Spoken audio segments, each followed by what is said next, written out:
മുംബൈയിലെ ഗതാഗത രംഗത്ത് പുതിയൊരു മൈൽ സ്റ്റോൺ കൂടി. പ്രാന്തപ്രദേശങ്ങളെയും താനെയുടെ വിവിധ ഭാഗങ്ങളെയും ബന്ധിപ്പിക്കുന്ന പുതിയ മെട്രോ സേവനങ്ങൾ ഉദ്ഘാടനം ചെയ്തു.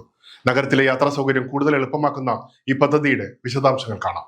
ദഹിസർ ഈസ്റ്റിനെയും കാശിഗാവിനെയും ബന്ധിപ്പിക്കുന്ന മെട്രോ ലൈൻ 9 2B ആദ്യഘട്ടവും മുഖ്യമന്ത്രി ദേവേന്ദ്ര ഫട്നാവിസ് ഉദ്ഘാടനം ചെയ്തു.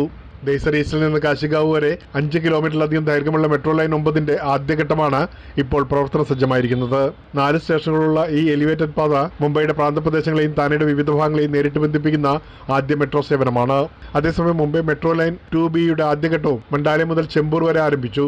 ഇരു ലൈനുകളിലും സ്ഥിര സർവീസുകളും ആരംഭിച്ചു. ഇതോടെ മുംബൈയിൽ പ്രവർത്തനക്ഷമമായ മെട്രോ ഇടനാഴികളുടെ എണ്ണം 6 നിലവിൽ 1 മുതൽ 2 മണിക്കൂർ വരെ എടുക്കുന്ന യാത്ര ഇനി 30 മിനിറ്റിനുള്ളിൽ പൂർത്തിയാക്കാൻ സാധിക്കുമെന്നാണ് അധികൃതരുടെ വിലയിരുത്തൽ. 6607 കോടി രൂപ ചെലവഴിച്ചാണ് പദ്ധതി നടപ്പാക്കിയിരിക്കുന്നത്. മുംബൈയുടെ ഗതാഗത രംഗത്ത് വലിയ മാറ്റങ്ങൾ സൃഷ്ടിക്കുന്ന മെട്രോ പദ്ധതികൾ നഗരജീവിതത്തെ കൂടുതൽ സുതാര്യവും വേഗത്തിലുമാക്കുമെന്നാണ് പ്രതീക്ഷ.